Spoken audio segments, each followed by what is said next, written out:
Hello बच्चों, कैसे हैं आप लोग। आशा करता हूँ कि आप अच्छे ही होंगे। मैं आज आप लोगों को सेल चैप्टर बायो की एक सेल चैप्टर पढ़ाने जा रहा हूँ जो बहुत ही इम्पोर्टेंस है और शायद बच्चों को जल्दी से याद नहीं हो पाती है। तो मैंने उन्हें समझाने के लिए एक आसान तरीका ढूंढा है जो आपको आसानी से समझ में भी आएगी और आप अच्छे स्कूल में अच्छे मार्क्स प्राप्त भी कर सकते हैं और अच्छी नॉलेज रख भी सकते हैं। चलिए शुरू करते हैं। बच्चों, आप तो जानते होंगे कि आपका स्कूल किन चीज़ों से बना हुआ है। आपका स्कूल मकान का बना हुआ होगा और आप देखेंगे कि मकान बनाते वक्त मकान की जो सबसे छोटी यूनिट है, जो सबसे छोटा चीज़ आपको नज़र आ रहा होगा, वहाँ पे आपको ईंट नज़र आता होगा। तो जैसे मकान बनाने के लिए ईंट चाहिए, ठीक उसी प्रकार लिविंग बींग्स को, यानी जो जीवित चीज़ें हैं, उनके लिए भी ईंट जैसी एक छोटी सी यूनिट चाहिए जिसे हम सेल कहेंगे। सेल। तो मान लीजिए ये आपका स्कूल है और इस स्कूल के चारों ओर एक बाउंड्री वाल नज़र आ रही होगी आपको। जैसे स्कूल में बाउंड्री वाल होती है, ठीक उसी टाइप से सेल में भी एक बाउंड्री वाल होती है। उस बाउंड्री वाल को हम लोग सेल मेम्ब्रेन कहते हैं। सेल मेम्ब्रेन ठीक उसी तरह काम करता है जिस तरह से हमारे स्कूल में बाउंड्री वाल करता है। हमारे स्कूल में एक बहुत ही इम्पोर्टेंट ऑफिस होगा जिसको हम लोग प्रिंसिपल ऑफिस कहते हैं। कहते कि नहीं? जो पूरे स्कूल को कंट्रोल करता है, पूरी स्कूल को ऑर्डर देता है, नियमित रूप से स्कूल चलाने में हेल्प करता है। ठीक उसी तरह से हमारे सेल में भी एक ऑफिस होता है। इस ऑफिस को ना न्यूक्लियस बोलते हैं। क्या बोलते हैं? न्यूक्लियस बोलते हैं। और ये आपको जो छोटे छोटे ऑर्गेनाइज नज़र आ रहे हैं, मान लीजिए ये स्कूल के टीचर हैं। इन्हें आप स्कूल के टीचर जैसा मान लीजिए। और ये छोटे छोटे बच्चे हैं। और ये वाला जो ग्रीन वाला पार्ट है, मैंने इसे स्कूल का क्लासरूम मान लिया है। तो मान लीजिए स्कूल का क्लासरूम हो गया और इस क्लासरूम को हम लोग साइटोप्लाज्म बोलेंगे। क्या बोलेंगे? साइटोप्लाज्म। और ये छोटे छोटे बच्चे यानी सेल के जो पार्ट हैं, ऑर्गेनेल्स हैं, ये वही काम करेंगे जो सेल इन्हें ऑर्डर देगा। ठीक उसी तरह से जिस प्रकार प्रिंसिपल टीचर को ऑर्डर देता है, ठीक उसी तरह से ये भी उसी तरह काम करेंगे और पूरी की पूरी सिस्टम को चलाने में मदद करेंगे। इनमें सबका काम अपना अपना स्पेशल काम होता है, इसके बारे में हम आपसे चर्चा करेंगे। और आप यहाँ एक देख पा रहे हैं वैक्यूल।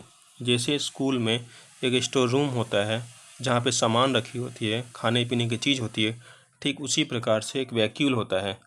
जो वैक्यूल में फूड स्टोर होता है, वाटर स्टोर होता है और डाइजेस्टेड मटेरियल, यानी जो मटेरियल डाइजेस्टेड हो गया है, उन चीज़ों को भी वैक्यूल में ही इकट्ठा किया जाता है। अब मैं आपको एक एक बॉडी सेल में जो बने हुए ऑर्गेनेल्स हैं, इनके काम बताता हूँ।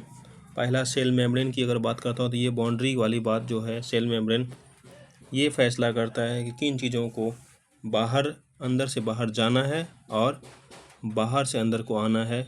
इन चीज़ों का फैसला सेल मेम्ब्रेन करता है। दूसरा है साइटोप्लाज्म। साइटोप्लाज्म एक लिक्विड है, जो लिक्विड पूरी बाउंड्री में फैला हुआ है, जेली लाइक जैसा फ्लूइड होता है जिसमें सब ऑर्गेनेल्स तैरते होते हैं। इसमें केमिकल रिएक्शन होते हैं।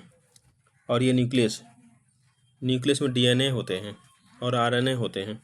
तो ये न्यूक्लियस जो होता है, ये फैसला करता है कि सेल को कब डिवीज़न होना है या फिर किस पार्ट को कौन सा काम करना है, ये डिसाइड यही करेगा। माइटोकॉन्ड्रिया की अगर बात करेंगे हम, तो माइटोकॉन्ड्रिया को powerhouse of the cell कहा जाता है, क्योंकि जो भी फूड है उनसे जो एनर्जी बनती है उसको बनाने का काम माइटोकॉन्ड्रिया करता है। तो इसको powerhouse of the cell कहते हैं। अगर बगल में आप वैक्यूल को देख पा रहे हैं, तो वैक्यूल का काम है फूड को स्टोर करना, इकट्ठा करके रखना, और कभी कभी वेस्ट मटेरियल भी रखता है जो सेल में डाइजेस्ट हो गया, डैमेज हो गया, उन चीज़ों को इकट्ठा किया जाता है वैक्यूल में ही। उसके बाद अगर हम यहाँ पे देखेंगे राइबोसोम देख रहे हैं, तो राइबोसोम प्रोटीन बनाता है, इसे प्रोटीन फैक्ट्री कहते हैं। सेल को जो प्रोटीन चाहिए वो प्रोटीन राइबोसोम ही बनाएगा। उसके बाद हम देखेंगे एंडोप्लाज्मिक रेटिकुलम। तो इसे दो टाइप के होते हैं, एक रफ एंडोप्लाज्मिक रेटिकुलम, एक स्मूथ एंडोप्लाज्मिक रेटिकुलम। तो रफ एंडोप्लाज्मिक जो होते हैं ये प्रोटीन बनाते हैं, रफ वाले, और स्मूथ एंडोप्लाज्मिक रेटिकुलम जो होते हैं फैट्स और हार्मोन्स बनाते हैं। स्मूथ वाला फैट्स एंड हार्मोन ये बनाता है। उसके बाद हम बात करेंगे लाइसोसोम की। तो लाइसोसोम को suicide bag of the cell कहा जाता है, क्योंकि जो सेल डैमेज हो जाता है या ओल्ड हो जाता है तो उसे डाइजेस्ट कर देता है, ये पचा देता है। इनके अंदर एक केमिकल होता है जो सेल को पूरी तरह से सेल को डाइजेस्ट कर देता है। वैक्यूल के बारे में तो मैंने आपको बता दिया। सेंट्रोइल्स की बात करेंगे अगर हम, यानी न्यूक्लियस की बात करेंगे अगर ये, तो ये सेल डिवीजन में मदद करता है। सेल डिवीजन में इसका बहुत फंक्शन होता है। और उसका राइबोसोम बनाता है। राइबोसोम सेल के लिए प्रोटीन जो बनाता है तो इनका हेल्प होता है।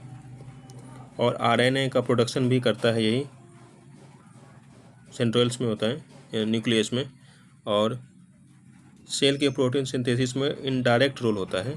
ये प्रोटीन का जो सिंथेटिक होता है, मतलब केमिकल, इसका काम सेल के प्रोटीन बनाने में इनडायरेक्ट रोल होता है इसका। चलिए क्लास को यहीं ख़त्म करते हैं, फिर आपके साथ नेक्स्ट क्लास में हम जुड़ेंगे प्लांट सेल को लेके। Thank you. और अगर आप मेरे चैनल पर नए हैं तो मेरे चैनल को सब्सक्राइब कर दें, और पुराने हैं तो मेरे वीडियो को शेयर कर दें। अगर आप फेसबुक पर देख रहे हैं तो मेरे चैनल को फॉलो करना, और इंस्टाग्राम पर देख रहे हैं तो भी वहाँ पे फॉलो कर देना।